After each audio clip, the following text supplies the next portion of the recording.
The next step in the assessment of the motor system, you have to check for the tone. Really, the tone is defined as the passive resistance felt by the examiner when he or she moves a joint. So it is undertaken as the following. We have to move the joints. First of all, we will move the upper limb joints, and then we will move the lower limb joint, taking in account that the movement should be firstly in a slow speed and then in a fast rhythm, and this is important also in the interpretation. So first of all, I'll ask the patient to relax. بس اريدك ترخي أنا راح أحرك أصابعك وغيرهن. First of all, you have to flex and extend the finger, and then you have to flex and extend the wrist and rotate it. Really here, if you suspect that the patient had rigidity in the form of cogwheel rigidity, that is not 100%, that you are not 100% sure of that, you can ask the patient to make reinforcement. بس هاي سمونا ايدك وافتحها ايملي, just like this. هاي عشت ايدك. And then you have to flex and extend the elbow joint. After that you have to adduct and abduct, and then circumduction, just like this. And you have to check also the other hand, flexion and extension.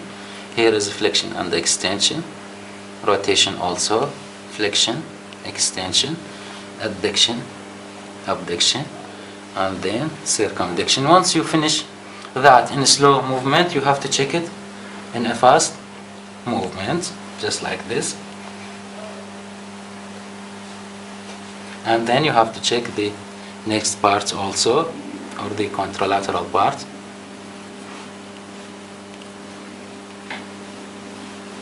This is with respect to the upper limb. After that, ask the patient to be in supine position. بس تقدر تنطلح هنا وتنطلح رجليك. To check for the lower limb, first of all, we will take an attention to the hip. رخينا جسمك. Okay, just like this, in a slow speed. And then for the knee, and then for the ankle joint, ترخينا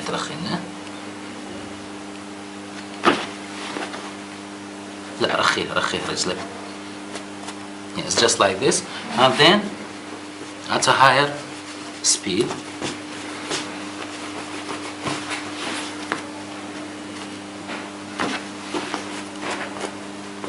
yes. Why this process? Why we have to take in this process into speeds?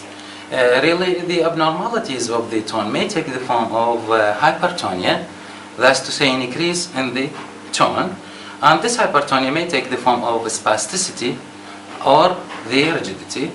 Really, in spasticity usually affect the anti-gravity muscle, that's to say the flexor muscle of the upper limbs and the extensor muscle of the lower limb. You have to identify that.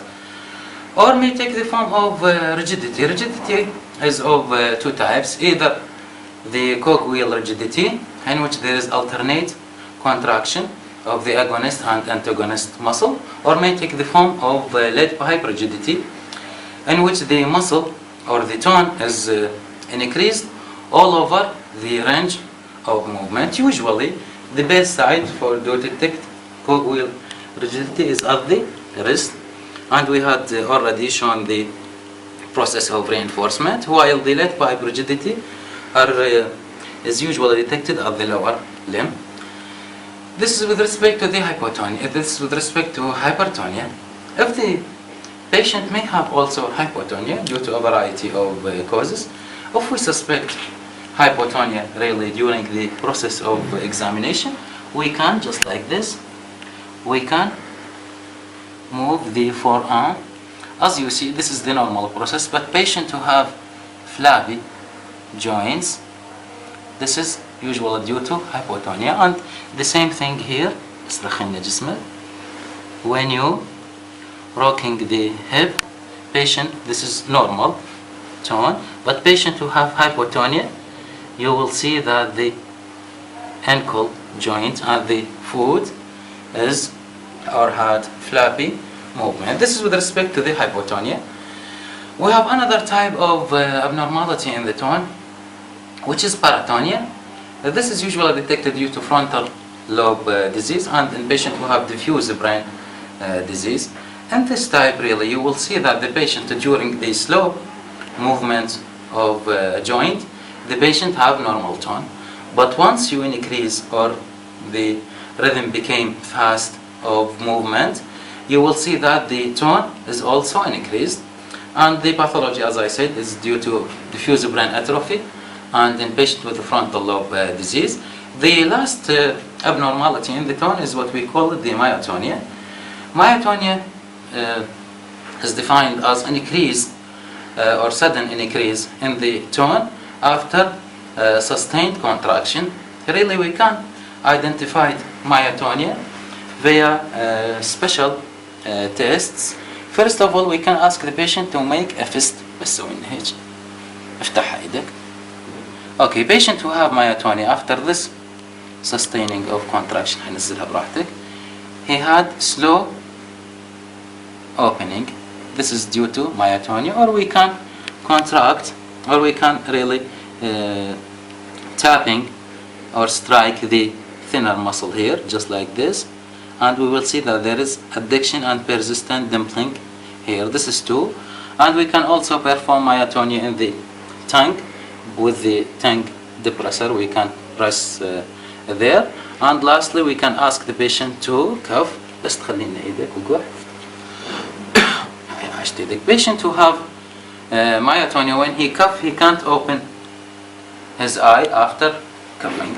And in myotonia, you have to check whether the myotonia is associated with dystrophy, muscle dystrophy, or not. All these steps and the processes are dealing with the tone of the